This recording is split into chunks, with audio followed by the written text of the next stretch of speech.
ዛሬ ታርቀ ይመጣሉ ብለን ስንጠብቅ ጭራሽ ሌላ ስተት ሌላ ጥፋት። እኔ እቺ ልጅ ማላይበት የት ልሂድ? ዛሬም የመጣችሁ የሀይሚ ትንሽ የተመለሰውን ይቅርታ ልቧን ድጋሜ ለመስበር እንጂ ሌላ ነገር አይደለም። ጭራሽ ክብሬን ትቼ ነው የመጣሁት እያለ ታቅራራለች እንጂ የትኛው ክብርሽ ነው?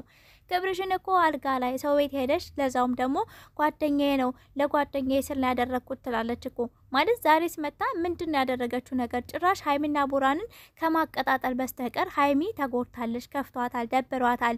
እሷ ቦይፍሬንድ ጋር ሄጄ አልጋ ላይ ለዛውም ደግሞ አንሶላ ውስጥ ገብቼ ነው ያገኘች። ስለዚህ ይቅርታ ልጠይቃት ብላ እኮ አይደለም የመጣችሁ። ዛሬም የመጣችሁ ምንድነው ለጓደኛዬ ለቡሩክ ስል ነው የመጣሁት። በቃ እሱ ጓደኛዬ ነው ልረዳው ነበረ ረዳሁትኝ። ዛሬም ደግሞ የመጣሁት ለሱ ብዬ ነው እያለ ጭራሽ ሀይሚዬን ግብግብ ነው ያደረገቻት። ሀይሚ ትንሽ የይቅርታ ልብ ለቡራ መለስ ሲልላት ወይንም ደግሞ የቡራን ይቅርታ ልትቀበል ማለት ፍፄ ነኝ ይችላል መቼም ልትቀበለው ነው አይደል የመጣችሁ። ነገር ግን ልክ ሶፊን ስታይ እንዳለ ነው ሶሲ ይቅርታ እንዳለ ነው የተቀያየረችው። ከዛ በላይ ደግሞ የዚች ልጅ ንግግር አንቺ አሚሮስ ውስጥ የሚሰጥሽን ነገር ነው የምትጮሂው ትላለች። እንዴ እኔ ማይችል ልሰድባት ነው? እኔ ስድብ አልወድም በተፈጥሮ። ግን ዛሬስ መታ ምንድነው ያደረገችው ሲመስለኝ ቡራ ትንሽ ያረዳድ ችግር ያለብህ ይመስለኛል። ማለት እሷን ይዘህ ከምትመጣ ሶሲን ይዘህ ከምትመጣ አንተ እኮ በቃ ይቅርታ በስርዓት አግባብተህ ሀይሚዬን ይቅርታ ብትላት ዛሬ ትቀበልህ ነበር። ይቅርታን ለምን ይዛሃት መጣ? እኔ ገና ሳያት ጩሂ ጩሂ ይለኛል። ደግሞ የራሴ ላይፍ አለኝ የራሴ ጓደኛ አለኝ ትንሽ ተደባብረናል ና እሱ ይቅርታ እንባባላለን እያለ የራሷን ታወራለች። እኔ መቼ ስለ አንቺ መስማት ፈለግኩኝና እንዴ?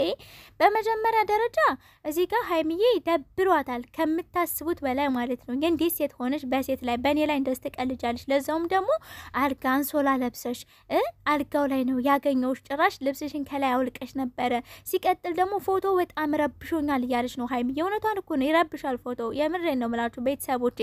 እና ሌላው ደግሞ ቡራ ምን እያለ ነው? ጓደኛሽ ናት ከዚህ በፊት አውርተሻታል። እውነት እኔ ጓደኛዬ ከኔ ከምወደው ሰው ጋር አልጋ ላይ ባገኛት ተለቃታለሁ እንዴ? እንዲያውም ሀይሚ መልካም ልብ ነው ያላት መልካም ሴት ናት እንጂ እኔ ይሁን የቡና መዘነዘናም ነገር የሆነ መውቀጫም ካገኘው ፈልጬ ጥላታለሁ እንጂ አለቃትም። እንደዚህ ቆይ አሁን ቡራ ማለት ነው እንደው ሳምታይም ከፍፄ ጋር ሀይሚ ይሄን ነገር ብታረግና ፕራንክ ብታረግ ምን አይነት ስሜት ነው የሚሰማ? እርግጠኛ ነኝ ባንዴ ተነስተ ቡታጅራ ነው መኪናውን አስነስተህ የምገባውና ሀይሚዬ እንደዚህ ብትናደድም አይግረም። እውነቴን ነው አይግረም። ሲቀጥል ደግሞ ይችን ልጅ ይዘህ ድጋሜ እንዳትመጣ እያልኩ ነበርና ዛሬ ይዛት መምጣት አልነበረብም። ከሀይሚ ጋር ሰላም መፍጠር ይቅርታ መባባል ከፈለገ ይችን ልጅ ይዘህ መምጣት አልነበረብም። የምሬን ነው የምልህ።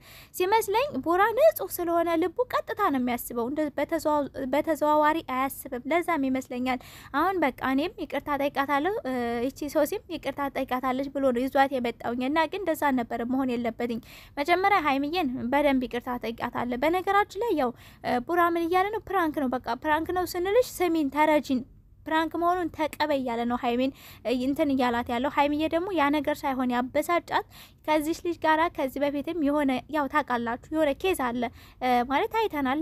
ከ4 ወር በፊት ምናምን የሚሰሩ ቪዲዮዎችን ሁላችሁም አይተናል። እኔም አይቻለሁኝ። እኔ ከዛ ጀምሮ ነው ጥምድ አድርጌ ያስኳትኝ እና ያን ጊዜ ያ ሁሉ ተፈጥሮ ያ ነገር ሁሉ ተደርጎ እንዴት ከእሷ ጋር ፕራንክ ታደርገኛለህ? ሲቀጥል ከእኔ በፊት ነው ከዚህ ልጅ ጋር የምትተዋወቀው። ሜቢ የሆነ ነገር ቢኖራችሁስ እንዴት እርግጠኛ ሆናለሁ? ማለት እንዳስብ ሌላ ነገር እንዳስብ ነው ያደረከኝ። ከዚህ በኋላ በቃ አንተ ክብሬን ካላስከበርክልኝ እኔ ራሴ ክብሬን ማስከበር እችላለሁ። አንተም ከሷ ጋር የራስህ ጉዳይ፣ እኔንም ደግሞ ተወኝ። ይቅርታውን ደግሞ ይቅርታ አድርጌላችኋለሁ ተቀብያለሁ። ከዚህ በኋላ ግን አንተም አትድረስብኝ እኔም አልደርስብህም እያለች ነው ሀይሚዬ። ሀይሚዬ ደግሞ ይቅርታውን ተቀበይ። ያው ግን ይቅርታውን በእንደዚህ መንገድ አይደለም እንድትቀበይ የምንፈልገው። ማለት በቃ አንድ ሰው ይቅርታ ሲልሽ ይቅርታውን የምትቀበዩ ይቅርታህን ተቀብያለሁ ግን አትድረስብኝ አልደርስብህም ሶሽን እንደዛ ብትሄድ ደስ ይለኛል። ግን ቡራን በእንደዚህ አትበው። ለምን እንደዚህ አይነት ነገሮች ይፈጠራሉ? በቃ እሱም ተናዶ ነበር። ከኔ መለየት ነው እንደምትፈልጊው? መለየት ከፈለግሽ ደግሞ ቀጥታ ንገሪኝ። አረ የቡራን ተውት ቤተሰቦች። እቺ ሶሲ የምትባለው ማለት ነው። እናንተ መጣላት ከፈለጋችሁ በራሳችሁ ጊዜ ተጣሉ እንጂ እኔን መሀል አስገብታችሁ እኔን ሰበብ አድርጋችሁ አይደለም መጣላት ያለባችሁ አላለችም እንዴ? እኔማ እዛ ሰፈር ብሆን ማለት ነው በፍፄ ቦታ ብሆን እግሯን ስብር ነበር ማረጋት። የምር ፍፄማ ዛሬ ሸሚዙት ለማን ማገዝ እንዳለበት ግራ ገብቶት ምንም ነገር አልተናገረም። ሀይሚን ይዞ መጣ። ከዛ ከሀይሚ ጎን ቆሞ ሁሉንም ነገር የሚሉትን የሚናገሩትን ሰማ። ሀይሚዬ ስትሄድ ተከትሏት ሄደ እና ያው ሰላም ይፈጠራል። ቤተሰብ እንዳታስቡ ምንም እንዳትጨናነቁ። ፍፄ በመሀከላቸው ከገባ ከሀይሚ ጎን ከሆነ ሀይሚን ይመክራታል። በቃ አንዳንድ ነገሮች እንዲስተካከሉ ያደርጋል። ይቺ ሶሲ ምን አይነት ህይወት አላት ደግሞ? ይቺ ዘላሌ በሏት ቤተሰቦች። እዛም እዚህም እየዘለለች የሰው ህይወት ታበላሻለች። ደግሞ ምን አለች? እኔ በሰው ህይወት አልገባም፣ ራሴን ችዬ የምኖር ሴት ነኝ። እያንዳንዳችሁ በሰው ህይወት ገባሽ አትበሉኝ አላለችም?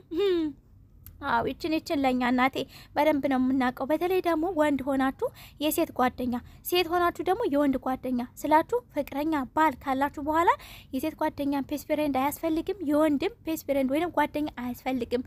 ተመሳሳይ ጾታ ካልሆነ በስተቀር የተለያየ ጾታ ወንድና ሴት ጓደኛ ቢሆኑ ባል እያላት እሱ ሚስት እያለው የሆነ ቀን ይቀየራል። ቤተሰብ በቃ ከሆነ ፓርት ወይ ከሴቷ ወይ ከወንዱ ይቀየራል። ስለዚህ ቡራዬም እኔ የምለ ነገር ሀይሚ ትበቃለች። እህት መሆን ትችላለች፣ ጓደኛ መሆን ትችላለች፣ ፍቅረኛ፣ ሚስት የፈለግከው መሆን ትችላለች። በጣም ጎበዝና ስማርት ናትኝና እሷ ትበቃለች። የሶሲ ጓደኝነት አይሰራልህም ማለት ያው ሁላችንም ጓደኛ አለን ስላልክ ነው። እና ጓደኛ ደግሞ በርቀት ነው። በህይወታችን ላይ አንድ የኛ የምንለው ሰው ካለ ሌላ ሁለተኛ ጓደኛ ሊኖረን ይችላል። ግን እንደዚህ ተቀራርበን አይደለም። መኝታ ክፍል ጭራሽ አልጋ ላይ እንኳን እንደዚህ አሳይታቸው ሴቶቹ እንደዚሁም ይገፋፋቸዋል። እና ይሄን ነገር በስርዓት አይተህ ነገሮችን ማስተካከል አለብህ ብዬ ነው ማስበው። ቡራነቴ እንደዛ አትመን፣ ሰዎችን አትመን እባክህ፣ ራስን ጠብቅ። እንደገና ደግሞ ከዚህ ልጅ እራቅ። በቃ የራሷን ህይወት ማስተካከል ያልቻለች መታ ያንተን ህይወት ልታስተካክል ወይንም ደግሞ ሀይሚን ይቅርታ ጠይቃ ላንተ ልትበጅህ አችልም። ሲጀመር የመጣችሁ ልታቀጣጥል ነው። አያት አይደል ምን እንዳለች? እኔ መጣሁት ለቡራ ብዬ እንጂ ላንቺ ብዬ አይደለም። በቃ ይቅርታዬን ከተቀበልሽ ተቀበይ፣ ካልተቀበልሽ ደግሞ ድጋሜ ራሱ መጥቼ ይቅርታ አልጠይቅሽም እያለች ነበረ ሀይሚ። ሲጀመር ያንቺ ይቅርታ ምን ይሰራላታል? ምን ልብስ አይሆናት፣ ቤት አይሆናት፣ መኪና አይሆናት፣ ምን ያረግላታል? ምንም እኮ ያረግላትም። የምሬን ነው የምልሽ። አንቺ በህይወቷ መጣሽባት እንጂ ሀይሚዬ በህይወትሽ አልመጣችብሽም። በተደጋጋሚ ነው ደግሞ በህይወቷ ውስጥ እየመጣሽ የሆነ ያልሆነ ነገር የምታረቂው የምታዘበራረቂው እና ከቻልሽ ራስሽን ይዘሽ እዛው ለምንድነው ባለሽበት ብትቀመጭ ጥሩ ነው። ቡራ ራሱ ዛሬ በጣም ተበሳይቷል። ሀይሚዬ ለምንድነው በቃ ሶስን እያገዘ ነበር። ሀይሚዬ ለምንድነው ማትረጅም? በግድ ለምንድነው ማትረጅ? ከኔ መለየት ነው ወይ የምትፈልጊው እያለ ነበር። ሀይሚ ካንተ መቼም መለየት አትፈልግም። ሜቢ ደግሞ ስላበሳጫችኋት፣ በጣም ስላናደዳችኋት መልሳ ፕራንክ እያደረገች ነው ሀይሚዬ እንጂ ስማርት ናት። ይገባታል፣ ፕራንክ እንደሆነ ይገባታል። ግን እንደዚህ አይነት ፕራንክ ያስጠላል። በሁላችሁም ማለት ነው። እኔ እስከማውቀው እኔ በቤተሰብ ደረጃ ማለት ቤተሰቦች መኝታ ክፍላቸው እናት አባት የመኝታ ክፍል የሚገባ ሰው ራሱ የሆነ የቅርብ ካልሆነ በስተቀር ማንም ዝም ብሎ ዘው ብሎ አይገባም። ነውር ነው። እንኳን አልጋ ላይ ሊገባ እና ሱራ ውስጥ ሊገባ ቀርቶ የቅርብ የሆነ ሰው ካልሆነ በስተቀር ዝም ብሎ ጓደኛ ምናምን የሚባል ነገር ኧረ የለም፣ ወፍ የለም። ብዙዎች እንደዛ ናቸው። እንኳን አይደለም አልጋቸው ላይ መኝታ ክፍል አያስገቧቸውም። መኝታ ክፍል ማለት የሁለት ሰዎች ብቻ ነው፣ ወይንም ደግሞ የቡራ ብቻ ነው።